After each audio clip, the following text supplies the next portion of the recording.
Welcome back to Fourth and Troll Fantasy. What's going on, Fourth and Trollers? Welcome back to Fourth and Troll Fantasy, the most entertaining fantasy show on the planet. I'm Noah Selby. And I'm Wes Selby. We're back, and we're past week 4. Almost. At the time of recording this, there's a double header going on Monday Night Football, but we're getting a waiver wire video out to you early Tuesday morning, so we're recording this right now. So if anything happens in that Monday Night doubleheader, make sure you join our Discord. We're going to talk about any waiver pickups that are needed from that game. But we're talking waivers today. We've got over 15 players to talk about that will help you carry on the season and go ahead and help you be successful. We're going to rank the waiver wire options here, Wes. Going to start out with quarterbacks, okay? So we've got 3 quarterbacks to talk about. Rank these guys 1 to 3 in terms of who people should be adding to their fantasy rosters. We've got rookie quarterback Jackson Dart. We've got Matthew Stafford and Sam Darnold. Out of those 3, where do those guys line up for you in terms of waiver priority if you need a quarterback? This is a pretty easy ranking for me from these 3. From third to first is Jackson Dart. He's still a rookie quarterback. There's still a lot that can go wrong for him. We saw that with J.J. McCarthy after his debut in primetime. And I'm not even considering about the loss of Malik Neighbors. Hey, Malik Neighbors owners. Yes, we'll get to wide receivers soon. Yeah, I'm paying my respects on my cap today to our fallen brethren, Malik Neighbors. We'll talk about receivers here, yeah. Yes, I'm paying respects to what I'm sure is an 0-4 start for the Dolphins in the fallen season. I don't know. It's just game's just started. Has just started. I'm pretty sure maybe they've already Zach punted Wilson. the football, so we'll see. Maybe Zach Wilson should be on this list. I don't know yet. But there's still so much that can go wrong for Jackson Dart. He's a rookie, and I get he's a first-round draft pick. But number 2 for me, pretty clearly, it's going to be Sam Darnold. We know that he has the upside to have elite games and then just kind of some mediocre performances. So he's a really good bye week fill-in now that we're at the bye week point of the fantasy football season. And number 1 is obviously going to be Matthew Stafford with Puka Nacua and Devontae Adams and some pretty solid tight end options as well. There's a lot of opportunity for Stafford to push for like 350, 400 yards, get 3+ touchdowns. Very high upside for Stafford. He's number 1 quarterback waiver wire option if you need one. I definitely agree. If you're a team who is rostering a second quarterback, maybe you've got a Brock Purdy or like a Trevor Lawrence or something like that you're rostering. Lamar Jackson. I don't mind if you want to go grab Dart because you don't need that necessarily that second quarterback. If you want to play for the upside of Dart, sure. But yeah, he's the guy who I'm not rushing into my lineup here, even though he did a whole lot of rushing on Sunday, 10 rush attempts, almost as many rushes as completions. Crazy. Let's jump into running backs here, Wes, because there's a guy here who I believe is absolutely the number 1 waiver priority amongst all positions. I want to see if you agree here. So I've got 6 players here, Wes, 6 running backs. I want you to tell me in order what priority people should have them in. It is Woody Marks of the Houston Texans, Kenneth Gainwell of the Pittsburgh Steelers, Rachaad White of the Tampa Bay Buccaneers, Kendre Miller from the New Orleans Saints, Emmanuel Wilson of the Green Bay Packers, and Xavier Scott of the Minnesota Vikings. Of those 6, who are we prioritizing? Well, I was very tempted to say Kenneth Gainwell after that early window game in Dublin, because how do you ignore a performance like that? But after hearing from me, and I'm very curious if we're going to share the same opinion, after hearing the if Joe Mixon plays timetable, I'm going to go with Woody Marks. Jaquavius Woody Marks as the top running back option. I know Nick Chubb is still there, but you can't ignore performance where you have someone that has 17 carries. Looked really great. For me, my personal running back rankings out of this running back draft class, he was a top 10 running back. He's very fast. He's very quick. And you got to see a lot of that on a pretty terrible Texans offensive line that also just traded away another offensive tackle to the Browns, I believe. So I'm going to go with Kenneth Gainwell as my running back too. I still like Kendre Miller as a deep sleeper option. We need to see more of the separation between him and Alvin Kamara close before we start really talking about him. And then, of course, for safety reasons, you want to go with Rachaad White. Still some good PPR upside. And then you said someone else. Xavier Scott's definitely the last Xavier for me. Scott.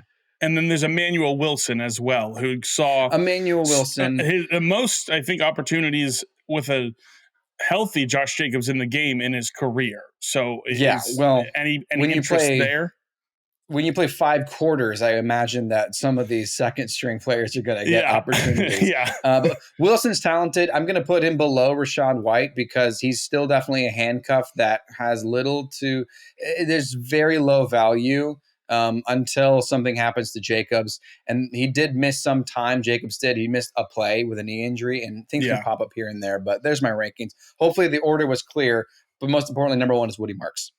Absolutely. I completely agree. This is a guy who I know they wanted to pay their respects to Nick Chubb and by giving him the role, but this guy's opportunity in snap share has increased every single week for the first 4 weeks, and he fully took over. I don't know how much of a job Nick Chubb actually has anymore if they want to be able to win games. They put up, I know it was the Titans, but they put up a very good showing for the offense. Woody Marks is a, dare I say, workhorse. He is going to be awesome. And this is a guy, I just want to emphasize this. Like, this is, do you remember 2 years ago when Puka Nacua popped off in week 1 and it was like, Yeah. oh, we need to go after this guy. And when Kyron Williams popped off in week 1 and it was like, we need to go after this guy. I believe we haven't had that guy on the waiver wire yet in 2025. I believe this is now. Like, I believe this is the time. I believe Woody Marks is the guy that you go get. I'm not going to call for top 6 running back, top 7 running back upside or anything like that, or top player upside. But this is a guy who is on your waivers nearly everywhere, and you need to be rostering him. So he's a guy you definitely have to prioritize for sure. So let's jump into not running backs. Let's jump into wide receivers here. 6 guys to talk about here, Wes, because powerhouse superstar Malik Nabers did tear his ACL. MetLife strikes again, and I don't know how many more need to happen before they change some things up. My goodness, this sucks.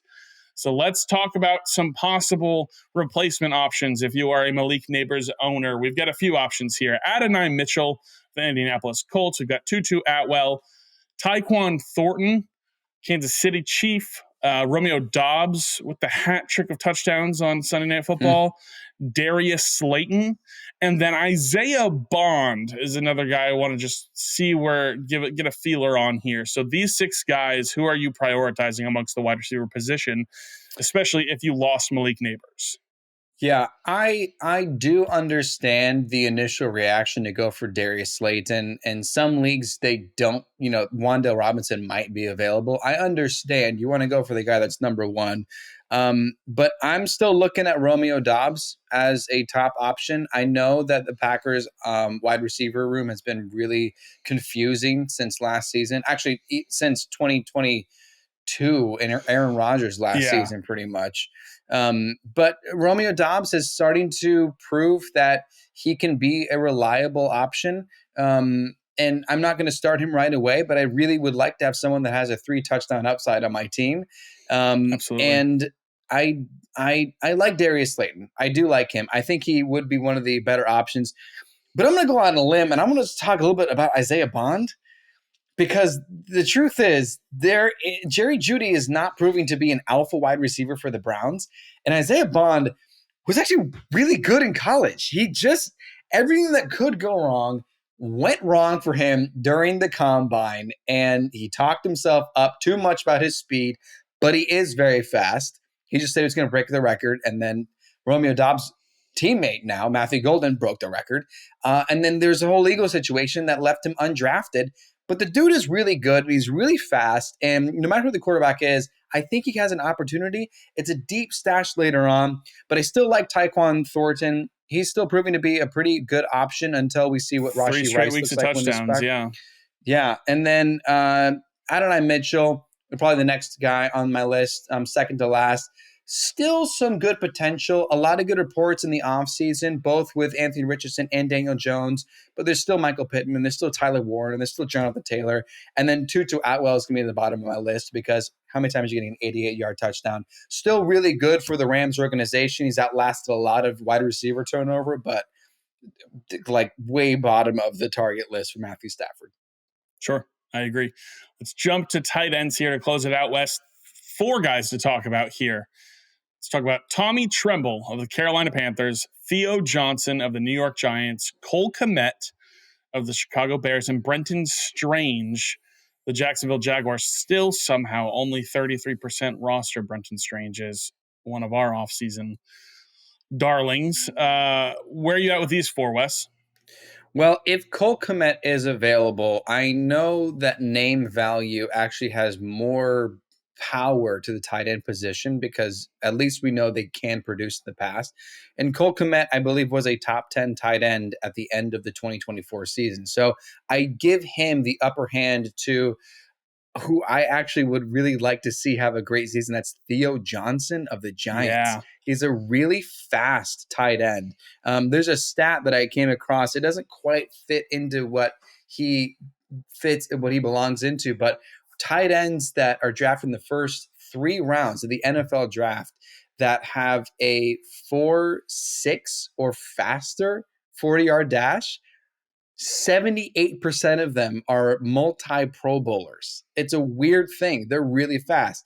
Theo Johnson is a 4th-round tight end, so it doesn't quite fit in there, but he's got the speed, and there's no number 1 wide receiver. I mean, yeah, Slayton's there, Robinson's there, but Theo Johnson has a great window. I'm going to go with Brenton Strange as the tight end 3. Still the starter, still great. And then this is like the 3rd Panthers tight end we've talked about. So I'm going to put Tommy Tremble if we on the bottom. If we can stay fucking consistent with one of them might be good. But it's just like I know. We love JT Sanders, and then it's like, well, then now he's hurt again, and then it's like, well, okay, yeah. Tremble's here, and it's so difficult, so interesting.